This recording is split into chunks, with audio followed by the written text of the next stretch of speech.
Magandang umaga, narito na ang PTV Balita ngayon.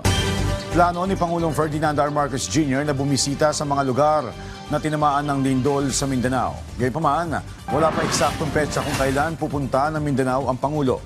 Unang pinangunahan ng Pangulo ang situational briefing sa Malacanang kasunod ng nangyaring magnitude 7.8 na lindol.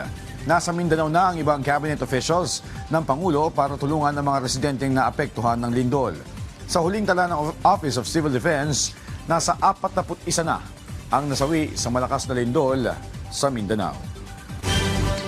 Sa iba pang balita, hindi dapat tumaas ang presyo ng mga pangunahing bilihin sa General Santos City. Ayon sa DTI, naka-price freeze ang mga bilihin sa Gensan ng 60 araw kasunod na nangyaring magnitude 7.8 na lindol.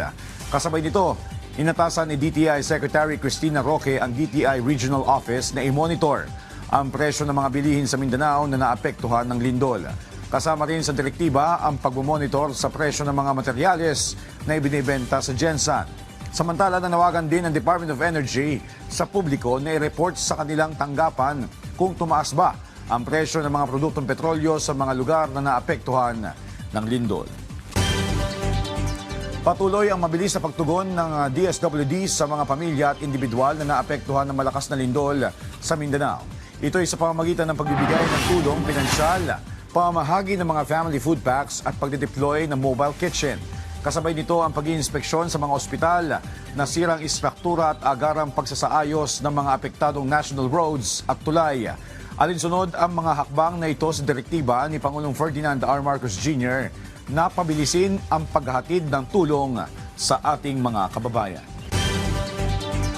Ininspeksyon ni Pangulong Ferdinand R. Marcos Jr. ang dalawang bagong gusali sa San Francisco High School sa Quezon City ngayong araw matapos masunog noong June 2025. Mula sa dating 2 palapag at 10 silid-aralan ay ginawa na itong 4 na palapag na may 36 na silid-aralan. Maagang nakumpleto ang konstruksyon ng mga classroom.